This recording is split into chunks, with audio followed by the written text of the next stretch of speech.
Blaise Pascal គឺជាអ្នកប្រាជ្ញដ៏អស្ចារ្យម្នាក់របស់ប្រទេសបារាំងដែលរស់នៅក្នុងសតវត្សទី17គាត់កើតនៅឆ្នាំ1523នៅទីក្រុង Clermont-Ferrand ហើយតាំងពីវ័យក្មេងគាត់បានបង្ហាញពីភាពឆ្លាតវៃលើគេជាពិសេសក្នុងវិស័យគណិតវិទ្យានិងវិទ្យាសាស្ត្រឪពុករបស់ Pascal គឺជាអ្នកសិក្សានិងជាគ្រូដែលបានលើកទឹកចិត្តឲ្យគាត់សិក្សាដោយខ្លួនឯង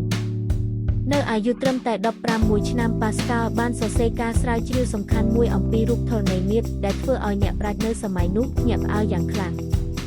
ក្រៅពីគណិតវិទ្យា Pascal ក៏មានចំណាប់អារម្មណ៍ខ្លាំងលើរូបវិទ្យា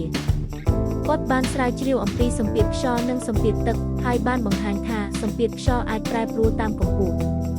ការរកឃើញនេះបានបង្កើតមូលដ្ឋានសំខាន់សម្រាប់វិទ្យាសាស្ត្រសម័យថ្មីនិងបច្ចេកវិទ្យាជាច្រើននៅពេលបន្ទាប់ Pascal ក៏ជាអ្នកច្នៃប្រឌិតផងដែរគាត់បានបង្កើតម៉ាស៊ីនគណនាដំបូងមួយដើម្បីជួយឲ្យឪពុកគាត់ក្នុងការគណនាពន្ធនេះត្រូវបានគេចាត់ទុកថាជាជំហានដំបូងនៃការអភិវឌ្ឍកុំព្យូទ័រនៅពេលក្រោយ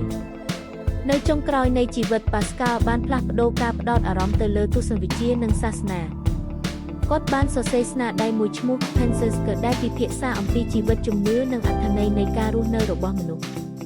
Blaise Pascal បានទទួលមរណភាពនៅឆ្នាំ1562ប៉ុន្តែគំនិតនិងស្នាដៃរបស់គាត់នៅតែមានឥទ្ធិពលយ៉ាងខ្លាំងដល់វិទ្យាសាស្ត្រទស្សនវិជ្ជានិងការគិតរបស់មនុស្សជាតិមកដល់សព្វថ្ងៃ។